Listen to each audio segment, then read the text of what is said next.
Assalamualaikum warahmatullahi wabarakatuh. Puji beserta syukur marilah kita panjatkan kepada Allah Subhanahu wa taala yang telah memberikan beribu-ribu nikmat. Tidak lupa sholawat dan salam tercurahkan kepada Nabi Muhammad SAW, keluarganya beserta sahabat. Semoga kita semua mendapatkan syafaatnya dan mendapatkan petunjuk hingga hari kiamat nanti. Di sini saya akan menyampaikan tentang hidup sehat menurut Islam.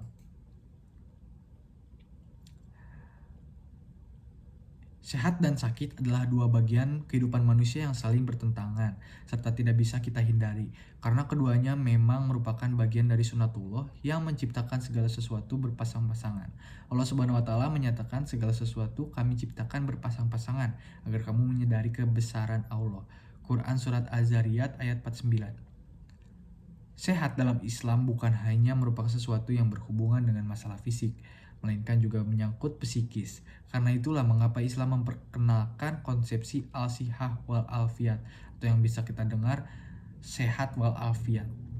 Maksud dari konsep hidup sehat ini adalah suatu kondisi sehat di mana seseorang mengalami kesehatan yang paripurna, jasmani dan rohani, atau fisik dan psikis. Jika makna sehat seluruhnya berhubungan dengan masalah fisik, ragawi, maka makna al-alfiyat ialah segala bentuk perlindungan Allah Subhanahu wa Ta'ala untuk hambanya dari segala macam tipu daya, atau menurut istilah Quraisy sihab ialah berfungsi bagi seluruh anggota tubuh manusia sesuai dengan tujuan penciptanya. Di sini saya akan memberikan tips hidup sehat menurut Islam. Pertama, senantiasa memelihara kebersihan lahir dan batin. Kebersihan adalah pangkal kesehatan. Nabi Muhammad SAW pernah bersabda, kesucian adalah sebagian dari iman. Hadis riwayat Muslim. Yang paling esensial dari kebersihan diri itu adalah kebersihan hati, jiwa, dan pikiran. Dalam berbagai kenyataan, kita sering menemukan ada saja di antara orang yang mudah berburuk sangka, atau seuzon, atau suka curiga kepada orang lain. Bahkan ada yang sampai berburuk sangka kepada Allah. Nauzubillah min dzalik. Kedua, hendaknya kita mencari nafkah yang halal dan thayyib, kemudian mengonsumsinya pula secara yang halal dan baik. Nafkah yang halal bukanlah sesuatu yang semata-mata berhubungan dengan hasil jerih payah pekerjaan seseorang, melainkan juga berhubungan dari mana sumber dari mana kita memperolehnya. Sebab dalam banyak kenyataan seringkali ada di antara kita berpikir yang penting uang, tidak terpikir bagaimana dan apa akibat spiritualnya pernyataan seperti itu. Ketiga, memohon perlindungan dan kesehatan kepada Allah atas apa yang kita konsumsi. Setiap kali memulai kegiatan makan atau minum secara proporsional, makan dan minumlah dan janganlah berlebihan. Sesungguhnya Allah tidak menyukai orang-orang yang berlebihan. Demikian peringatan dari Allah Subhanahu wa Ta'ala. Kemudian dahuluilah dengan permohonan kepada Allah. Semoga apa yang hendak kita konsumsi itu dijauhkan dari berbagai macam penyakit, melainkan sebaliknya akan mendatangkan kesegaran dan kebugaran tubuh. Sebab pada dasarnya makan serta minum itu bertujuan untuk menyehatkan tubuh dan mengganti sel-sel yang diperlukan oleh setiap organ tubuh. Keempat, memelihara keteraturan hidup. Seringkali ada orang yang mudah terkena penyakit karena penyebabnya ia tidak memiliki disiplin diri terhadap makan, tidur, istirahat, bekerja, dan berolahraga. Umumnya masyarakat kita masih lebih mengutamakan tampilan lahirlah daripada pemenuhan gizi makanan, dan kalau sudah sibuk bekerja sampai lupa jadwal makan. Kelima, perbanyak mengonsumsi buah-buahan, sayuran yang segar, serta sering meminum madu. Buah-buahan sering diibaratkan Allah Subhanahu wa Ta'ala dengan makanan surga. Mengapa? Dalam ayat ditemukan misalnya Allah menyatakan, dan kami jadikan kepadanya kebun-kebun kurma dan anggur dan pancarkan padanya beberapa mata air, supaya mereka makan dari buahnya dan dari apa yang diusahakan oleh tangan mereka.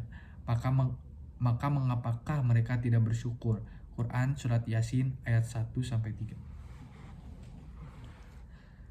Bahkan di dalam Quran Surat Ad-Duhan ayat 55, Allah Ta'ala berfirman, di dalamnya mereka meminta segala macam buah-buahan dengan aman dari segala kekhawatiran.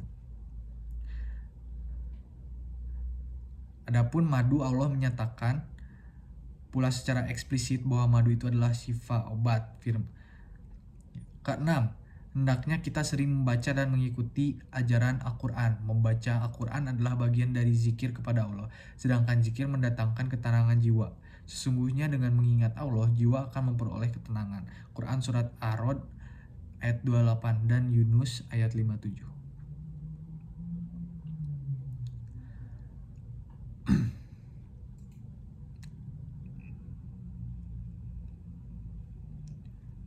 Semua pola hidup sehat ini sudah sangat jelas dan sesuai dengan firman Allah di dalam Al-Quran Surat Al-A'raf surat ke-7 pada ayat 31 yang berbunyi, Ya bani Adama hudu ziyanatakum inda kulli masjidi wa kullu washrobu wa la tusrifu innahu la yuhibbul musrifin. Hai anak Adam, pakailah pakaianmu yang indah di setiap memasuki masjid. Makan dan minumlah dan janganlah berlebihan. Sesungguhnya Allah tidak menyukai orang-orang yang berlebih-lebihan. Ayat tersebut mengandung makna sekaligus perintah untuk menjalani pola hidup sehat dalam bentuk melakukan kegiatan yang akan mendatangkan kebaikan dan menghindari kegiatan yang akan mendatangkan keburukan dan kemaslahatan, seperti mengkonsumsi makanan yang baik dan halal serta bermanfaat bagi tubuh dan kesehatan dan menghindari makanan yang membahayakan bagi tubuh dan kesehatan. Demikian yang bisa saya sampaikan. Mohon maaf jika banyak kata-kata yang salah dan banyak kekurangan. Ambil baik dari pembahasan tadi dan buang hal yang buruknya.